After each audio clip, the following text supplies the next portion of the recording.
আসসালামু আলাইকুম ওরহমতুল্লাহি তাআলা ওয়া বারাকাতু।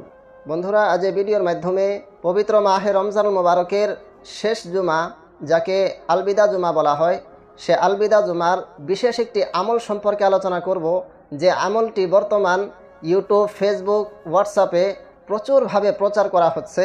সে আমলটি হয়েছে যে আল্লাহ রসুল সাল্লাল্লাহু তাআলা আলাইহি ওয়াসাল্লাম বলেছেন যে ব্যক্তির জীবনে এত বেশি নামাজ কাজা হয়েছে যে সে চাইলেও হিসাব করে বের করতে পারবে না যে তার জীবনে কতগুলো নামাজ কাজা হয়েছে। তো সে যেন রমজান মাসের শেষ জুমা মানে আলবিদা জুমার দিন 4 রাকাত নামাজ এভাবে আদায় করে যে প্রত্যেক রাকাতে আলহামদু সূরার পর আয়াতুল কুরসি 7 বার আর সূরা ইখলাস 15 বার করে পড়ে 4 রাকাত নামাজ আদায় করে, তাহলে তার এই 4 রাকাত নামাজ তার জীবনের সকল কাজা নামাজের জন্য যথেষ্ট হয়ে যাবে। যদিও তো বন্ধুরা, আজ এই ভিডিওর মাধ্যমে এই হাদিস সম্পর্কে জানবো যে এই হাদিসটি কতটুকু অথেন্টিক নাকি জাল। বন্ধুরা, এই হাদিস সম্পর্কে আপনাদেরকে বলতে চাই যে 4 রাকাত নামাজ পড়লে সারা জীবনের কাজা নামাজ আদায় হয়ে যাবে, এমন কোনো হাদিস জখিরায়ে আহাদিসের মধ্যে পাওয়া যায় না।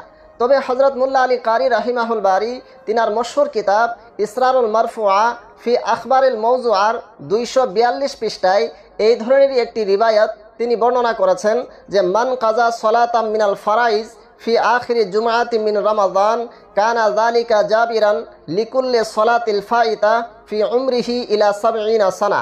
অর্থাৎ যে ব্যক্তি রমজানের শেষ জুমার দিন মানে আলবিদা জুমার দিন একটি ফরজ নামাজ আদায় করবে, তার সে একটি ফরজ নামাজ তার 70 বছরের কাজা নামাজের জন্য যথেষ্ট হয়ে যাবে।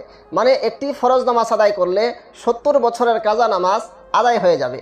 এই রিবায়াতটি বর্ণনা করার পর হযরত মুল্লা আলী কারি রাহিমাহুল বারি স্পষ্ট ভাষায় বলেছেন বাতিলুন কাতাআন, যে এই রিবায়াতটি সম্পূর্ণরূপে বাতিল হয়, জাল হয়, এর কোনো আসল নাই।